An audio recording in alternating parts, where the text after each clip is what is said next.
Hello friends, this is Chetan. Recently India को एक नई वॉरशिप यानी एक नया युद्धपोत मिल गया है जिसका नाम है आईएनएस इम्फॉल। क्योंकि Mazagon dock ship builders limited ने इस आईएनएस इम्फॉल को भारतीय नौसेना के हवाले कर दिया है। और सबसे इंटरेस्टिंग बात यह है कि मंझगांव डाक ने इस आईएनएस इम्फॉल को टाइम से पहले ही बना दिया। मतलब ये कि जिस टाइम इस आईएनएस इम्फॉल को इंडियन नेवी को दिया जाना था उससे 4 महीने पहले ही भारतीय नौसेना को ये युद्धपोत सौंप दिया गया। Friends, INS Imphal project 15B class guided missile destroyer project की तीसरी वॉरशिप है। इसका मतलब है कि पहले भी 2 मिली हुई है।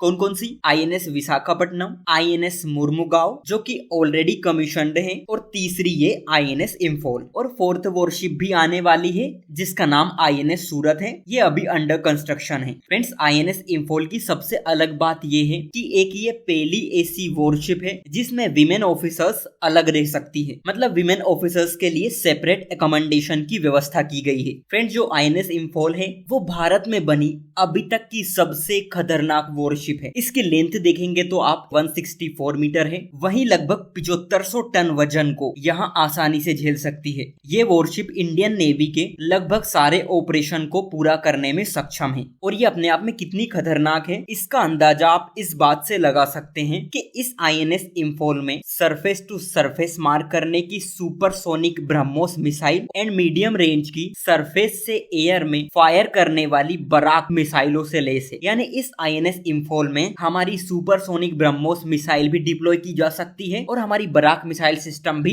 डिप्लॉय की जा सकती है। इतना ही नहीं, इस वॉरशिप में समुद्र के भीतर भी युद्ध करने की क्षमता है। इसमें BrahMos missile, Barak missile system, torpedo tube launcher, anti submarine rocket launcher और 76 mm की सुपर रैपिड गन, ये सभी चीजें इसमें अवेलेबल है। इसकी स्पीड की बात करें तो इसकी स्पीड 30 नॉट से ज्यादा है। वहीं दूसरी ओर ये वॉरशिप 300 से ज्यादा चालक दल को ले जा सकती है और यहाँ लगभग 4000 नॉटिकल मील तक का सफर तय कर सकती है। फ्रेंड्स, हमारी इंडियन नेवी के एक बयान में ये भी कहा गया है कि इंडियन नेवी की ये वॉरशिप जो कि आईएनएस इम्फॉल है, यहाँ दुनिया की सबसे मॉडर्न वॉरशिप में से एक है जो कि अत्याधुनिक हथियार और सेंसर से पूरी तरह लैस है। इसे सिर्फ 6 महीने में बना दिया गया। इसका मतलब है कि आईएनएस इम्फॉल में जितना टाइम लगा है उससे पहले जितने भी डिस्ट्रॉयर है, जितनी भी वॉरशिप है, उन सब में लगे टाइम से बहुत कम है। लेकिन आप लोग ये सोच रहे होंगे कि ये जो आईएनएस इम्फॉल बनाई गई है इसका भारत के लिए महत्व क्या है, ये हमारे लिए क्यों जरूरी है। आप सभी जानते होंगे कि भारत 3 तरफ से समुद्र से घिरा हुआ है जिसे हम हिंद महासागर कहते हैं। और आपने ये भी देखा होगा कि इस हिंद महासागर क्षेत्र में चीन की एक्टिविटी बहुत तेजी से बढ़ रही है। उसकी वॉरशिप हिंद महासागर में घूमती फिरती रहती है। ऐसे में इस वॉरशिप का भारत में कमीशन होना न सिर्फ भारत की सुरक्षा के लिहाज से जरूरी है बल्कि हिंद महासागर वाले क्षेत्र में इंडियन नेवी की ताकत को कई गुना बढ़ाएगी। क्योंकि अगर आप चाइना के मुकाबले देखेंगे तो भारत के पास चाइना से कम वॉरशिप है। ऐसे में भारत का ये पूरा प्रयास है कि किस तरह हम हमारी डिफेंस कैपेसिटी और कैपेबिलिटी को बढ़ाएं। क्योंकि ये इंडियन ओशन वाला रीजन बहुत बड़ा है और ऐसे में इंडिया को प्रोटेक्ट करने के लिए हमें बहुत सारे डिस्ट्रॉयर, बहुत सारी वॉरशिप की जरूरत पड़ेगी। ऐसे में इस आईएनएस इम्फॉल जो कि पूरी तरह मिसाइलों से लैस है, इसके महत्व को तो आप समझ गए होंगे।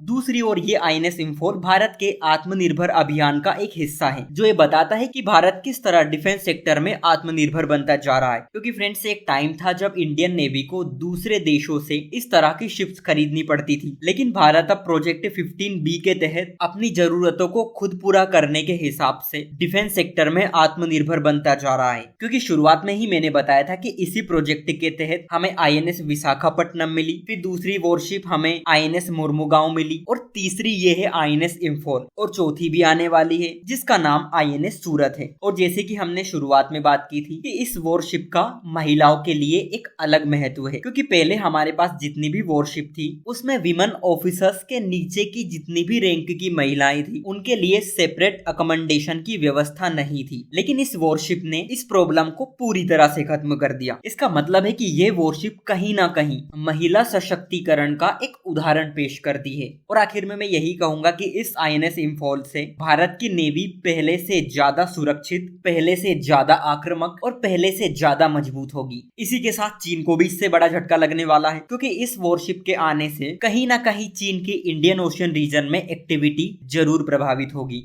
सो आज के लिए इतना ही। Thank you.